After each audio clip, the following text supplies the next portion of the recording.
무리를 걸으신 예수님이라는 제목을 가지고 마가복음 6장 45절에서 56절 말씀을 한번 살펴보도록 하겠습니다. 한번 따라하겠습니다. 무리를 걸으시는 예수님. 무리를 걸으시는 예수님. 예수님이 원래 이렇게 긴박하고 뭔가 급하게 행동하시기보다는 침착하고 아주 이렇게 속도감을 잘 조절하시면서 이렇게 행동하는 분으로 복음서들이 묘사하고 있는데 예수님이 아마 참 긴박했던 것 같아요. 오병이어의 기적을 베풀고 나서 제자들을 즉시 그 건너편으로 보내고 있습니다. 건너편이 완전히 반대 방향이에요. 왜 그러냐면 오병이어의 기적을 경험한 유대인들이 이제 예수님을 왕으로 모시려고 했거든요. 우리가 볼 때는 굉장히 좋은 사건인데 이 땅에 왕으로 오셨잖아요. 근데 예수님은 그것을 굉장히 긴급하게 경고하시고 경계하셨습니다. 왜냐하면 하나님의 나라가 사람에게 있는 것이 아니고 하나님에게 있는 줄 믿습니다. 그것을 제자들이 아직 받아들일 수 있는 수준이 안 되기 때문에 긴급하게 제자들을 재촉해. 얼마나 긴급했냐면 이 집회가 끝나고 나면 뒷정리를 좀 했던 것 같아요. 헌금도 좀 계수하고 먹었던 음식들도 이제 정리를 하고 뭐 이런 것들을 제자들이 했던 것 같은데 오늘 본문에 보면 이 46절 보면 무리를 작별하신 후에 기도하러 산에 가시니라. 여기 앞절 보면 예수께서 즉시 제자들을 재촉하사 자기가 무리를 보내는 동안에, 그러니까 예수님께서 무리 정리까지도 다 하셨어요. 그만큼 제자들을 무리들로부터 떼어놓으려고 하신 거죠. 사랑하는 성도님들, 예수님의 그 긴박성을 우리도 좀 느꼈으면 좋겠습니다.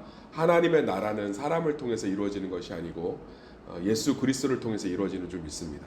제가 이걸 쉽게 설명해 드릴게요. 어제 서리집사 모임에서 가르쳤던 영역이에요. 제가 어느 집회를 갔는데 그 집회 때 이제 질문이 좀 나왔어요. 목사님, 우리 그 신혼부부 집회인데 어린아이들이 함께 예배 드릴 수 있게 할까요? 아니면 어린아이들을 따로 떼어서 이렇게 예배에 집중할 수 있게 할까요? 제가 그러지 말고 어린아이들이 함께 모여서 예배 드렸으면 좋겠습니다. 부모님하고. 저희가 어린아이들이 다 좀 어려서 굉장히 시끄러울 텐데요. 일단 해봅시다. 난장판이었죠. 집중이 됐겠어요? 안 됐겠어요? 안 됐지요.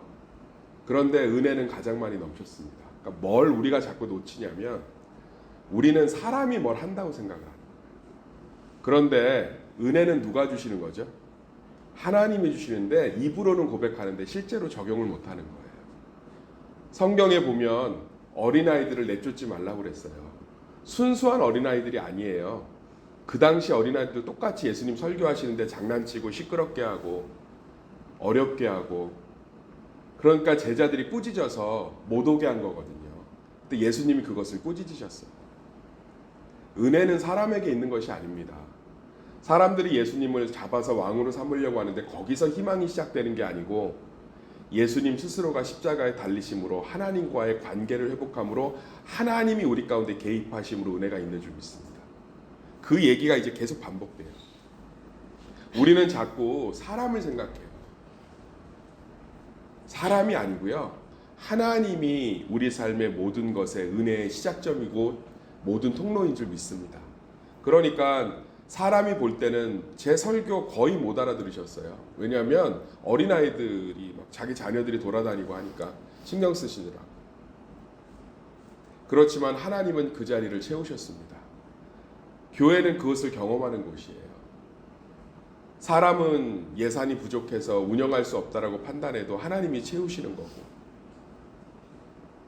사람은 일꾼이 없어서 아무것도 할 수 없는 그곳에 하나님이 결국은 사람들을 세워가시는 거고, 하나님이 하실 거야 라고 뒤로 물러나는 것이 아니라 진짜 우리 가운데 하나님에 대한 기대와 소망으로 하나님이 채워가시는 것이 교회가 돼야 되고 성도가 돼야 되는 줄 믿습니다.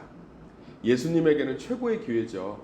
오병이어의 기적을 경험한 어마어마한 무리들이 예수님을 왕으로 삼았고, 그랬다면 예수님의 나라는 무너졌을 거예요. 사람으로 세워진 나라는 무너지거든요. 그래서 우리는 피곤하고 힘들고 이 시간에 아무것도 아니어도 하나님이 모든 것을 시작하고 채우기 때문에 이 새벽에 나와 있는 줄 믿습니다. 어떤 분들이 그런 얘기를 해요. 오늘 말씀이 좋았다, 오늘 말씀이 안 좋았다, 뭐 이렇게 목회자로서 변명하려는 게 아니고요. 어쩌면 우리는 그 사람의 입술에서 나오는 마음이 내 마음을 움직이고 감동한 것이 아니라 그저 그 자리에 순종해서 앉아있는 것만으로도 하나님의 은혜라는 걸, 그게 은혜의 시작점이라는 고백들이 있기를 소망합니다. 정말로 사람이 아니라 하나님의 나라는 하나님이 하시는 줄 믿습니다. 그게 우리 가운데 진짜 있어야 돼요. 그래서 세상 사람들이 내게 등을 돌려도 우리는 기뻐할 수 있는 것이고, 모든 사람을 품을 수 있는 것이고, 모든 사람을 향해서 열린 마음을 가질 수 있는 거예요. 겉으로는 결과가 좋으면 내가 한 게 아닙니다, 하나님이 하셨습니다. 결과가 안 좋으면 속상하지만 하나님이 다 협력해서 선을 이루겠지요 라는 푸념이 아니라 진짜로 하나님이 하신다는. 겨울 수련회 강사 청년부 요청을 받았을 때 제가 웬만하면 주일날은 신방도 잘 안 잡고 예배 다 끝나고 주일날은 웬만하면 사역 일정을 잡지 않습니다. 추가로 거의 2부 예배 설교가 끝나면 탈진 상황이에요. 심리적으로는. 토요일날 긴장이 돼서 웬만하면 많은 걸 못해요. 주일에 대한 부담 때문에. 그렇기 때문에 이틀을 거의 꼬박 새는 정도의 심리 상태를 갖고 있기 때문에, 멘탈 상태를 2부 예배가 끝나면 긴장이 좀 많이 이제 풀어집니다. 그렇기 때문에 거의 아무것도 못해요. 청년들이 저녁 집회를 주일날 요청했을 때 그날 설교를 끝내고 오면서 너무너무 청년들에게 미안했어요. 왜냐하면 제가 너무 지쳐 있어서, 어제 영상에도 제가 이렇게 누워서 잠깐 자는 게 나왔는데 너무 피곤해서 그랬거든요. 안 되는 거죠. 아마 제가 청년 집회를 인도한 일생 중에서 가장 제 이 설교가 가장 힘이 없었던 것 같아요.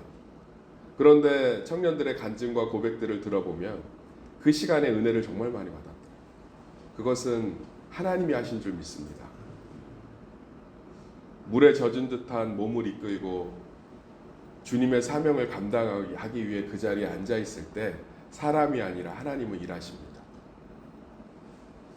사랑하는 성도님들, 하나님이 우리의 삶을 일하십니다.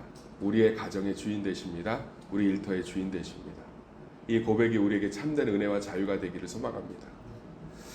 그러면서 이 밤 사경, 지금으로 얘기하면 새벽 한 3시에서 6시 사이인데, 유대인들에게는 특징이 하나 있어요. 밤 사경에는 절대로 돌아다니지 않습니다. 이때는 죽음의 시간이라고 생각해요. 우리나라 사람들이 숫자 4를 별로 좋아하지 않는 것처럼 자동차 번호판에 4444 있는 건 장례차밖에 없잖아요. 유대인들도 이 새벽 3시에서 6시 사이는 절대 문 밖에 안 나와요. 집안에서 병이 걸려 죽어도 안 나와요. 왜냐하면 이 시간은 죽음의 시간이라고 생각해요. 그러니까 밤 사경에 이들이 바다 한가운데서 폭풍을 만났다는 건 완전한 절망 상태예요. 그래서 예수님이 걸어오시는 걸 보고 유령이라고 한 거예요. 귀신이라고 한 거예요. 그 시간에 움직이는 건 누구밖에 없으니까? 귀신밖에 없으니까 안 돌아다닌다고요. 안 돌아다니고, 미신이 있어요. 유대인들에게. 안 돌아다닌다고. 근데 잘 보세요. 오병이의 기적을 경험한 게 며칠 전도 아니고 몇 시간 전이에요. 예수님의 말씀을 들으려고 하는 무리들이 배가 고파서 먹을 게 없으니까 예수님이 개입하셔서 긴급하게 뛰어들어 오셔서 하나님 스스로가 그들의 굶주린 배를 채우셨습니다. 그런데 지금 제자들은 그것을 자기 삶에는 받아들이지 못한 거예요. 그러니까 오늘 말씀 52절에 보면, 이는 그들이 그 떡 되시던 일을 깨닫지 못하고 도리어 마음이 둔하여졌습니다. 연관짓지 못했다는 거예요. 사랑하는 성도님들, 예수님은 우리의 삶에 개입하시는 줄 믿습니다. 그들의 배고픔에 개입하셨던 예수님은 밤 사경의 최고의 절망의 풍랑 속에서도 개입하시는 거예요. 어느 정도로? 맨발로 기도하시다가 뛰어오실 정도로. 저는 그래서 내가 기도하는 시간인데 이런 연락하지 마십시오라고 얘기를 못해요. 왜냐하면 예수님 기도하는 도중에 제자들이 힘들어하니까 그냥 맨발로 뛰어오시잖아요. 그게 사랑이에요. 부모, 자식 키운 사람들은 이 마음을 충분히 이해할 거예요. 사랑하는 성도님들, 우리 삶은 예수님이 내버려 둘 수 없는 삶인 줄 믿습니다. 십자가에 죽기까지 사랑하셨기 때문에 내버려 둘 수 없는 거예요. 그들이 굶주렸을 때 그들이 한 건 아무것도 없어요. 내가 기도를 많이 하고 무엇을 많이 해서 하나님이 개입하신 게 아니에요. 내가 제대로 살아서 상 주려고 개입하신 게 아니에요. 내가 열심히 살아서 보상해 주려고 개입하신 게 아니에요. 내가 핍박받아서 불쌍해서 개입하시는 게 아니에요. 하나님은 자기 백성의 문제에 개입하세요. 그래서 배고파도 개입하셨던 하나님이 호수 한복판에 새벽 절망 가운데, 죽음의 시간 가운데 직접 들어오셔서, 뛰어오셔서 그 문제에 개입하고 계신 거예요. 제자들이 사람들의 인기에 취해 있을 때도 개입하셔서 즉시 보내셨어요. 매번 좋은 기적만 있었던 게 아니에요. 제자들 입장에선 사람들이 왕 삼으려고 했고 자기들을 국무총리와 장관 삼으려고 했을 때 거기에 개입하셔서 그걸 끊어내셨어요. 그러니까 우리 삶은 다 하나님의 개입 가운데 있는 거예요. 할렐루야. 내 삶에 무엇이 잘못돼도 하나님의 개입 가운데 있는 것이고, 내 삶에 무엇이 풀려도 하나님의 개입 가운데 있는 것이고, 내 삶이 무엇이 잠깐 멈추게 돼도 하나님의 개입 가운데 있는 것이고, 내 삶에 무엇이 열려도 하나님의 개입 가운데 있는 거예요. 할렐루야.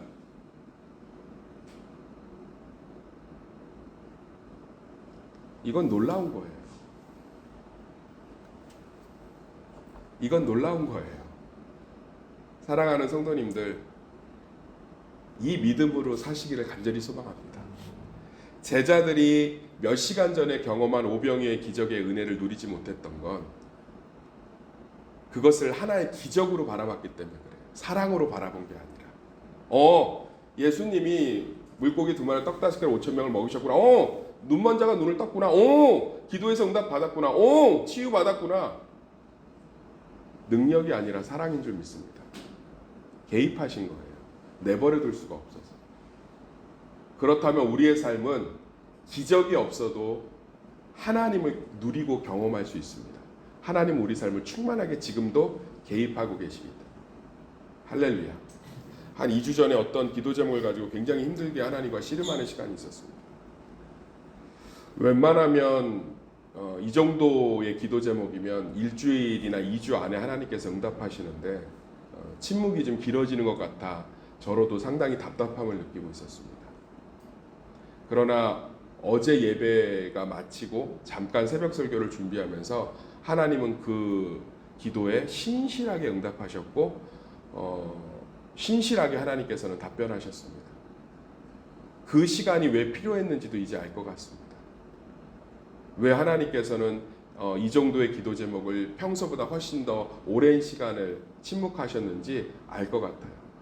하나님께서 응답치 않는 그 시간도 일하고 계셨고 개입하고 계셨고 제 작은 신음에도 십자가의 사랑 때문에 반응하고 계셨습니다. 사랑하는 성도님들, 우리의 삶은 그렇게 하나님의 은혜를 누리는 줄 믿습니다. 하나님 우리 삶을 내버려 둘 수가 없습니다. 우리 때문이 아니라 스스로의 결정 때문에. 그래서 오늘 이제 53절에서 56절에 보면 건너가 게네사렛 땅에서 아무나 그의 옷자락을 만지면 병이 낫는다고 하고 있습니다. 이것이 사실은 우리에게는 예수님의 옷자락을 만지면 병이 나았구나. 그래서 어떤 교회는 사도 바울이나 베드로를 흉내내서 목사님이 안수한 수건을 팔기도 하더라고요. 그런 교회도 있는데 그거를 병 환부에 얹으면 낫는다고. 이 믿음으로 옷자락을 만졌다는 것은 예수 그리스도를 하나님으로 인정한 거죠. 보세요. 여기 보면 56절 읽어보겠습니다. 시작. 아무데나 예수께서 들어가시는 지방이나 도시나 마을에서 병자를 시장에 두고 예수께 그의 옷가에라도 손을 대게 하시기를 간구하니 손을 대는 자는 다 성함을 얻으니라. 지금 병자가 옆에 없어요. 그죠? 시장에 두고 사람들이 너무 많으니까 예수님 옷가에 잠깐 손을 대도 되겠습니까? 이건 엄청난 믿음이죠. 백부장의 믿음이에요. 예수님 우리 집에 오실 필요가 없습니다. 예수님 여기서 명령만 해도 나을 줄 믿습니다. 이것은 하나님이 어디서든 개입하시고 함께 계시는 분이라는 고백이에요. 동일한 주제지요.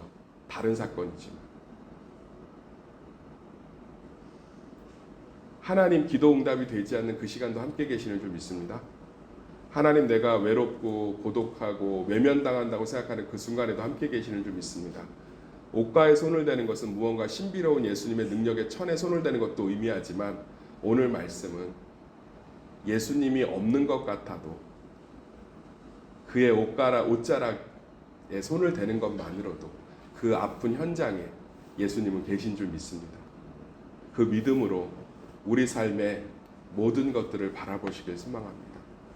그것이 우리 삶의 최고의 축복이요 은혜가 될 줄 믿습니다.